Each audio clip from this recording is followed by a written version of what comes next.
بسم اللہ الرحمن الرحیم۔ سورۃ الکوثر کی مختصر تفسیر۔ مسند احمد میں ہے کہ نبی کریم صلی اللہ علیہ وسلم پر کچھ غنودگی سی طاری ہوئی اور دفتن سا اٹھا کر مسکرائے۔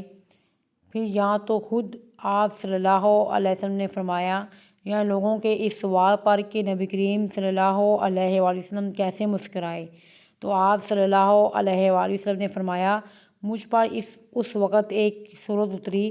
پھر آپ صلی اللہ علیہ وسلم نے بسم اللہ الرحمن الرحیم پڑھ کر اس پوری صورت کی تلاوت کی۔